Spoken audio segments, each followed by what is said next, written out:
여러분이 만약 정확히 10년 뒤 주가를 알고 있다고 해보자고요. 그럼 그걸 이용해서 반드시 돈을 벌 수 있을 거라고 생각하세요? 저도 그럴 줄 알았습니다. 남들이 모르는 미래를 예측하고 그게 어떤 추측 같은 게 아니라 확실한 거라면 당연히 돈을 벌어야겠죠. 근데 현실은 이 당연한 말조차 틀릴 수 있다는 거예요. 실제로 미래를 꽤 정확하게 맞췄는데도 청산당한 사람이 있거든요. 타이밍도 기가 막혀요. 정확히 청산당한 다음 날부터 주가가 반등을 시작했다는 거예요. 레오폴드 아시엔브레너라는 사람입니다. 15살에 컬럼비아 대학교에 입학했고 19살에 수석으로 졸업했습니다. 거의 세계 5손가락 안에 드는 대학이죠. 21살에는 챗GPT 만드는 회사죠. 오픈 AI에 들어갔고 그 다음에는 AI가 미래를 어떻게 바꿀지에 대해 연도별로 상세하게 예측한 글을 공개해서 업계는 물론 세계에 충격을 줬죠. 바로 상황인식이라는 제목의 글이었습니다. 제목부터 자신감이 엄청나죠. 근데 이 사람이 말로만 떠들었냐? 그게 아니라는 거예요. 자기가 예측한 미래에 진짜 돈을 걸었어요. 이 글과 같은 이름의 펀드를 하나 만들어서 메모리 회사죠. 하이닉스, 마이크론, 샌디스크, 그리고 코어위브, 아이렌 이런 AI 테마주를 매수했고 반대로 소프트웨어 회사에는 공매도를 걸었어요. 쉽게 말해 앞으로 AI 시대에 더 많이 필요할 것은 사고 AI 때문에 피해를 볼 것은 주식을 빌려서 판 겁니다. 결과는 압도적이었어요. 올해 6월 말 기준 2026년 수익률이 무려 439%, 누적 수익률은 1500%로 24살. 사실상 투자 경력도 없던 사람이 몇 달 만에 세계에서 가장 성과가 좋은 펀드를 만들어버린 거예요.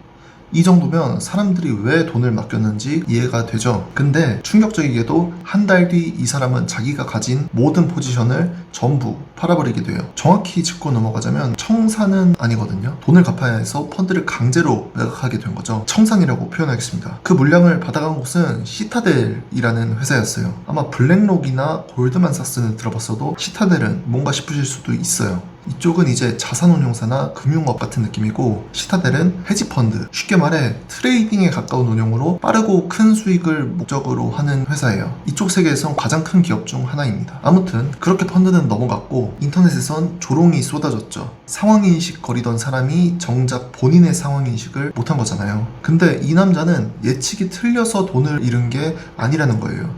왜냐면 이 사람이 판 주식들이 바로 오르기 시작했거든요. 코어위브랑 샌디스크는 청산당한 저점에서 무려 70% 이상이 올랐고 아이렌은 50%, 다른 종목들도 모두 시타델에게 넘긴 시점이 최저점이었다는 겁니다.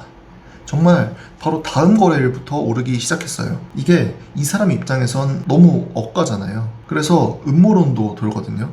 업계에서 일부러 이 사람 포지션 터질 때까지 기다리다가 매수를 했다, 뭐 그런 거예요. 아무튼 이 사람은 틀렸다기보다 오히려 맞은 쪽에 가까웠다는 겁니다. 다만 너무 확신한 나머지 대비를 전혀 하지 않았고 결국 그 펀드를 반강제로 매각하게 됐고요. 어떻게 맞았는데 돈을 잃었을까요? 우선 이 펀드는 4배 수준의 레버리지를 사용했어요. 쉽게 말해 자기 돈이 1달러 있으면 약 4달러 어치 자산을 굴린 거죠. 우리는 보통 레버리지를 오르면 더 많이 벌고 떨어지면 더 많이 잃는다, 이렇게 이해하고 있죠. 맞는 말입니다. 근데 레버리지의 진짜 위험은 그게 아니죠. 투자에서 시간이라는 권리를 빼앗아갑니다. 사람을 조급하게 만든다는 거죠. 예를 들어 내 돈 100억에 300억을 빌려서 총 400억어치 주식을 샀다고 해보자고요. 이때 내가 산 주식이 내가 빌린 이 대출의 담보가 됩니다. 근데 400억짜리 주식 평가액이 300억이 됐어요. 갚아야 할 돈은 그대로 300억이죠. 그렇다는 건 자기 자본 100억은 사실상 전부 날아간 겁니다. 딱 이 타이밍이 되면 빌려준 쪽에서 전화가 와요. 담보 없으니까 당장 돈 더 넣으라고요. 아니면 당신 거 팔아서 상환 절차 들어갑니다.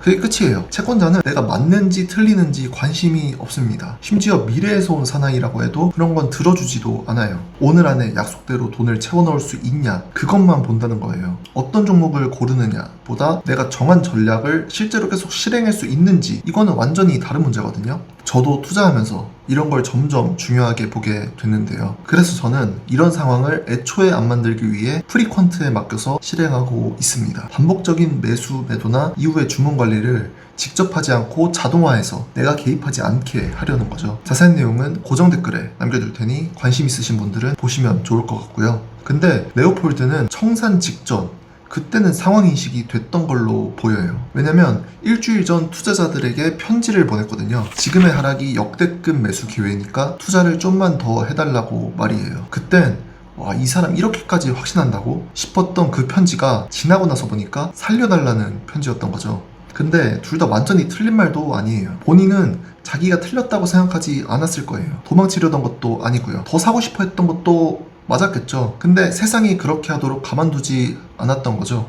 시타델은 약 160억 달러 규모의 포트폴리오를 시장가보다 약 10% 낮은 가격에 가져간 것으로 알려져 있습니다. 고점일 땐 450억 달러였거든요. 450억 달러면 우리 돈으로 60조쯤 돼요. 근데 20조쯤에 넘기게 된 거죠. 언론에서는 이런 걸 보고 구제금융이라는 표현을 쓰기도 하는데요. 사실은 구제가 아니죠. 투자가 자선사업도 아니고 이건 구조 목적으로 돕는 게 아니라 또 다른 투자를 하는 겁니다. 상대가 가장 약해진 순간까지 기다렸다가 못 버티고 지지치는 순간, 그 순간 현금을 들고 나타나서 급초 자산을 싸게 매입하는 거죠. 거래에선 급한 쪽이 을입니다. 그리고 보통 현금이 없는 쪽이 급하죠. 그리고 또 그건 원칙이 있고 지킬 수 있다면 방지할 수 있어요. 쉽게 말해 대처 매뉴얼이 있고 없고의 차이예요. 매뉴얼을 만드는 건 쉽죠. 정신이 건강한 상태에서 상황별 옳은 판단이 뭔지에 대해 정해두는 거니까요. 근데 실제 상황이 벌어졌을 때 그걸 지킬 수 있냐는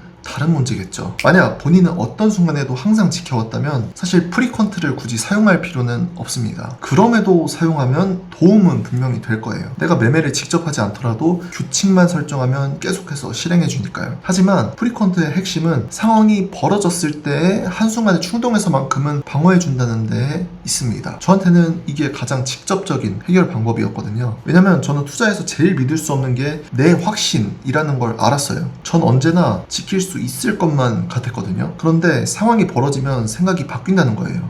아, 투자에서 제거해야 할 건 시장의 불확실성이 아니라 그냥 나 자체일 수도 있겠구나.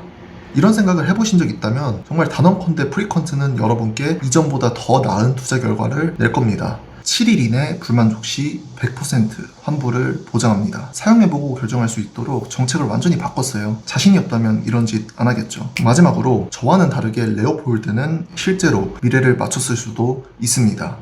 그리고 저는 그가 거의 맞췄다고 생각해요. 근데 그럼에도 청산당했죠. 그 말은 즉슨 제가 레오폴드 같은 천재가 되더라도 투자 방법이 그대로라면 저는 투자로 돈을 벌 수가 없을 겁니다. 그러니까 우리 모두 오늘부터 어떤 원칙이든 세웠다면 반드시 예외 없이 지켜보자고요. 분명히 이런 상황이 생길 거예요. 원칙대로 행했을 때 뻔히 잘못될 것 같다고 느껴질 때 말이에요. 그 순간만큼은 반드시 원칙대로 할 수 있어야 합니다. 근데 자신이 없다거나 도저히 내 의지대로 컨트롤이 안 된다. 고정 댓글에 링크 남겨두었으니 확인해주세요. 그럼 오늘도 영상 시청해주셔서 감사합니다.